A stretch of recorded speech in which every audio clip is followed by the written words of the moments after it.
Today we're back looking at some more true crime TikToks. This true crime case will make your blood boil. Over a decade ago, 19-year-old Cara Nichols vanished. The teenager was born and raised in Colorado Springs and unfortunately had begun using substances throughout high school. I don't know if it's just me, but for some reason we've watched quite a few true crime TikToks that have came from Colorado Springs. What is going on with that place? She was reported missing on the 14th of October 2012. At this point, her roommates hadn't heard from her for 5 days. Police soon learned that she'd actually spoken to her brother on the phone on the 9th of October at around 11:45 p.m. She told him that she was on her way to a modelling shoot. The next day, unsettlingly, her phone was going straight to answer phone. It was actually her brother that ended up travelling to her apartment to figure out what was going on. He spoke to her roommates and the alarm was raised. Now, Cara's laptop was actually still at her apartment, which was concerning because if she just decided to up and left, she wouldn't have left her laptop behind. When investigators started digging into the case, they found that Cara had been placing ads as an S worker. Interestingly, she'd actually posted an ad with her phone number on it the same day she went missing.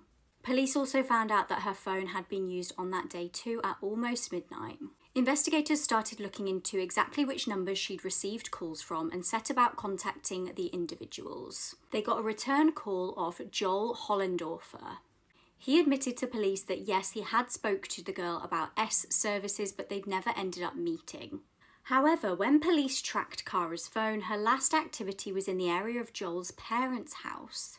Police ended up searching at the property with a cadaver dog.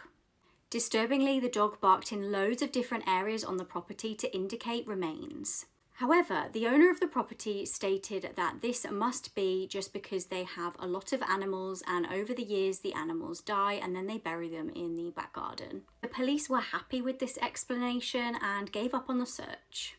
They also, though, decided to interview Joel's wife, who strangely declined to cooperate with the investigation. Frustratingly, Cara's case went cold. On February the 8th, 2022, a decade after she went missing, police confirmed that they had found Cara's body. It was on that property they'd searched the whole time. Joel was obviously arrested. In February 2022, his wife decided to come clean to police. She told them that Joel had told her in 2014 that he accidentally killed an escort that he'd hired. He admitted that he accidentally strangled her to death and buried her near a dead horse on the property. Joel's defence in court claimed that he accidentally killed her in an S act gone wrong and that she lost consciousness due to substance use. Shockingly, he was only convicted of manslaughter and got just 24 years in prison. This was a huge blow to Cara's family. I mean, that's just awful. There's a lot to unpack there. First of all, the police dogs picked up a human body and then the police were like, oh yeah, it'll probably just be dead animals. All of the investigators who were involved in that, in my opinion, need to be arrested and charged. I'm so sorry, but if a dog picks up a human body, that's a human body, not an animal body. And then the wife knew as well a couple of years later, so she kept silent the whole time. In my opinion, that makes her just as guilty as the husband. Colorado Springs is so dangerous, I swear. Every time I go, I leave with some bad experience. We've actually watched a few creepy videos from Colorado Springs. Is it like cursed? Like, I swear there's been a few missing people there. I bet you it's probably a lovely place, but because of these TikToks, I'm now going to be scared of it. Just 24 years, still a long time, but obviously not enough. In my opinion, if you take away a life, you should lose your life as well. He should be in jail until he dies. And I feel like the wife should also get put into jail. The body was found 8 years after she found out about it, so she lived with that secret for 8 years. In my opinion, she's just as guilty. And then again, why would they continue to live there? Surely if he knew that the body was buried there, he would try to make up some sort of excuse to get away from that area. Move country, move to a different state, etc. Thank God they found out the truth in the end and now he's in jail, and I hope the wife's in jail as well. Molly was just 23 years old and a University of Kent student when she matched with 26-year-old Joshua Stimpson on Tinder back in 2016. Pair met face-to-face in October of 2016 and then shortly began dating after this. The relationship was a little bit rocky and Molly officially ended things fully in June of 2018. And shortly after this, Joshua began harassing her online. Not only this, he would make up lies about her on Facebook. One of these included her being a substance user and tagged all of her family in to see it. He would endlessly harass her with messages, phone calls, anything you can think of, and Molly had mentioned to friends that she was scared. And bravely of her, she did everything she was supposed to. She reported him to the police, and the police had actually spoken to him twice. They spoke to him on the 27th of June 2016. On that same day, Joshua was seen on CCTV purchasing a knife and an axe. And on June 29th, 2018, Molly had gone to the gym, only to be followed shortly after by Josh. She sent this text to one of her friends and her family. This was literally just 12 days after they'd split up. So after telling her friends and family what had just happened, obviously absolutely terrified, she left the gym and headed back to her car. But after leaving the gym, Joshua then followed her, and it was then when he attacked her while she was inside her car. She tried so hard to fight him off as well as beeping her horn, but she eventually passed away just minutes later from fatal knife blows. Joshua was swiftly arrested for what he'd done to Molly. 2 ex-girlfriends also came forward at the trial and said that Joshua was not a nice guy. He'd tried to stalk them previously after doing what he did to Molly. He was sentenced to life imprisonment with a minimum of 26 years after jurors took less than 3 hours to determine him guilty of murder. So in 26 years, he's basically going to be out of jail. He also might get out earlier if he behaves well. That is so terrifying. Like, I have a lot of friends who are on Tinder. I don't use Tinder anymore because it's terrifying. But whenever they tell me they've matched with somebody and they're going to go on a date, I always get so scared for them. Mainly just because you don't know who that person is. They could end up being like him. I went to primary school with Molly. That's quite sad, isn't it? I think sometimes whenever we watch these TikToks, we kind of forget that these are real people. So the victim in this video was like, oh, it's like, imagine me being a victim. It's just heartbreaking, isn't it? And it's the fact that she also went to the police. She done everything that you're meant to, but it still wasn't enough to protect her. This story freaks me out, gives me this feeling of hopelessness. She did all she could possibly do and it did not stop him scary. Exactly, people would always tell you go to the police in a situation like that. She went to the police, they spoke to him, and it still didn't stop him. This is why stalking needs to be taken a lot more serious. If I am correct, the police can't really do a lot unless the person actually physically gets to you and touches you. And as we can see in that case, it was way too late. You know, he took her life within a matter of minutes. And yet again, whenever they were chatting to each other and getting to know each other on Tinder, he probably seemed like the nicest guy ever. But it turns out he was nothing like that. In the UK, there are a total of 70 people that have been handed a whole life tariff. Now, if you're not from the UK or you're unfamiliar with the term whole life tariff, let me explain it to you. A whole life order or a whole life tariff is a sentence where you will not get out of prison, where you will die behind bars. So when you hear a sentence of someone being given 25 years to life, that means they will get out after 25 years. They will not spend the rest of their life in bars, unless you are given a whole life order / whole life tariff. And I thought in this new series we could go through every single one of them and talk about why they are absolutely deserving of the sentence that they were given. Starting off with the first person to ever receive a whole life tariff in the UK, John Straffen. Not only was he the first person to receive a whole life order, he was also the longest serving British prisoner after having spent 55 years behind bars up until his death. Wow. In 1951, at just 21 years old, he was convicted for murdering 3 young girls. On July 15th, 1951, he strangled 6-year-old Brenda Goddard in a woods. The police had actually questioned him about this murder after finding Brenda's body, to which he said he was in the woods, but he didn't kill her. There was also no evidence against him, so he was released. A few days later, he then came into contact with 9-year-old Cicely Batstone at a Forum cinema in Bath.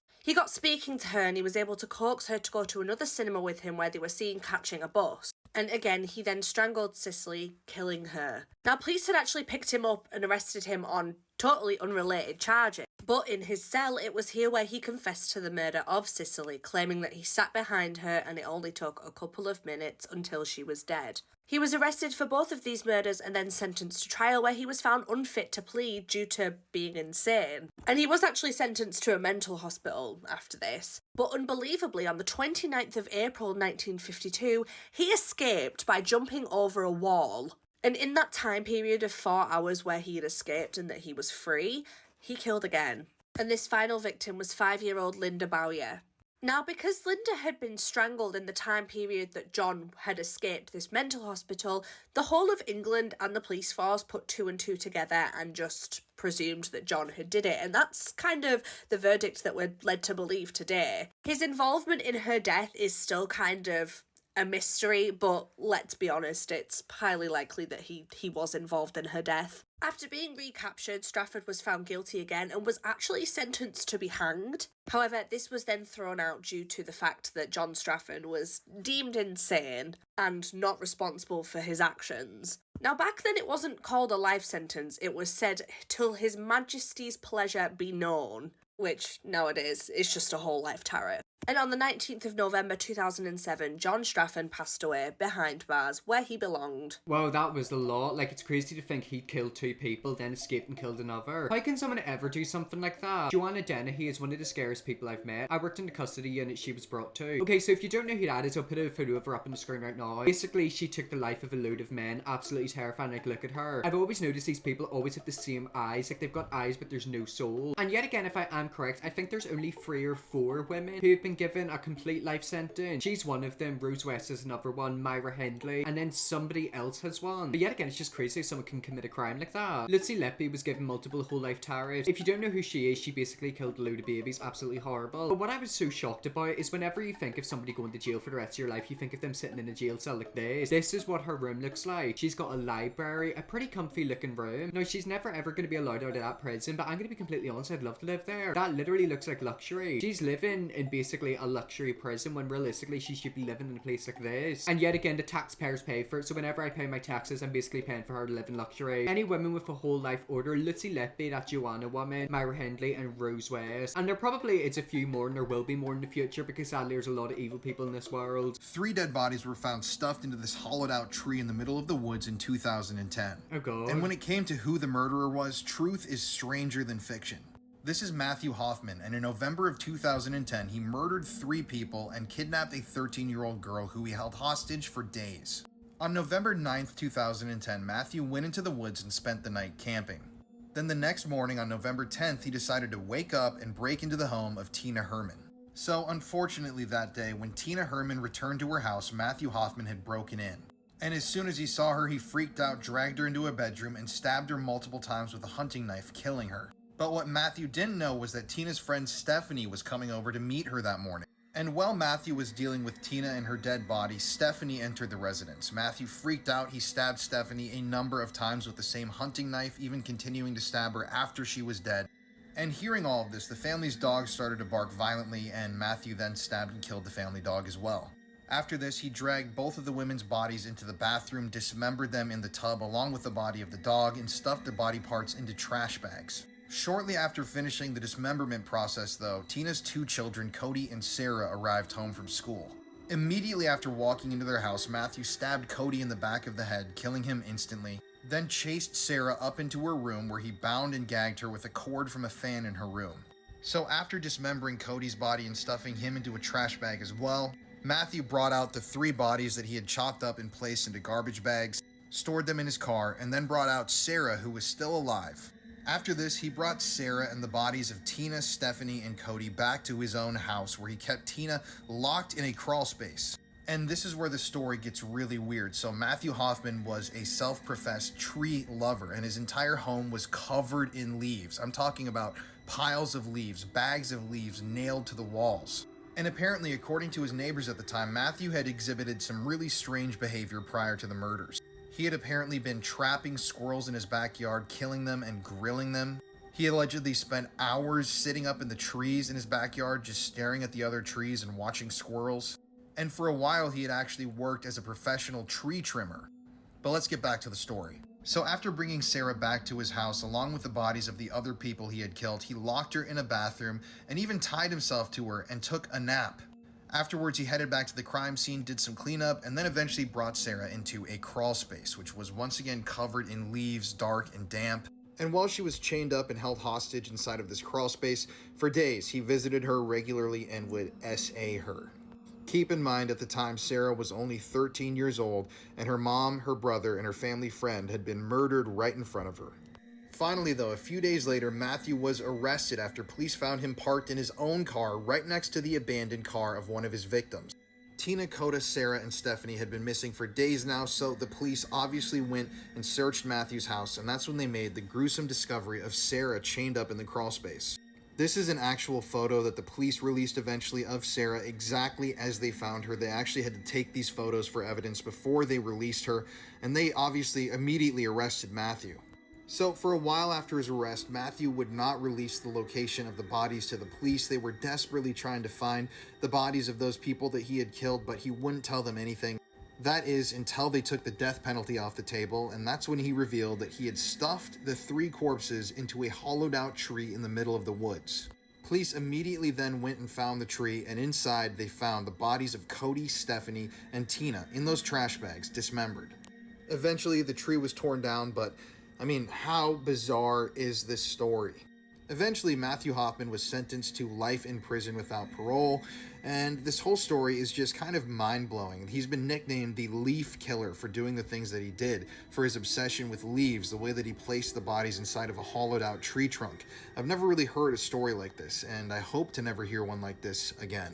I mean, I'm with you. Why would you ever want to hear a story like that? A lot of serial killers start by killing animals before they move on to humans. They'll either start with like rats or mice or squirrels and then move on to dogs and then on to humans. That was just, oh god, that was a lot. Why did dog bro? What did the dog do? Probably because it was making loads of noise. And yet again, like, he does kill animals, so like, a dog's an animal. It's just terrifying to think that you could walk home one day and somebody like that could be in your house. Like, imagine you come home from a day at work or going to school or just out and about, and then like something like that happens to you. People are being sad about the dog, but are literally forgetting that innocent kids died. I mean, that's just typical. People care more about animals than they do humans. But that's just so terrifying. And it's the fact that there were red flags, like he'd sit in trees and look out at other trees for hours every day. I just hope that little girl's okay, because what she went for at the age of 13 is a lot. You'd be pretty traumatized. I'm trying to understand who spending his whole life in jail is better than getting killed. Okay, so in the comment section, people were basically having a debate about the death penalty. Some people thought he should have faced it, other people weren't. If you face the death penalty and you lose your life, that is the easy way out. You know, you're not here anymore. However, if he spends the rest of his life in jail, that means every second of every day of every year he's going to be behind bars. That would probably be more torture than having your life taken away. You know, losing your life is the easy way out. He'd no longer be here to sit for the sentence. However, if he's sentenced to life in jail, that means he's going to spend the rest of his life behind bars. I personally think that would be a lot more tough. Well, anyways, guys, let's really leave that video there. That's some true crime TikToks. If we see me looking more TikToks like this, let me know, definitely will. Press bigger, subscribe button, see you all tomorrow for another video.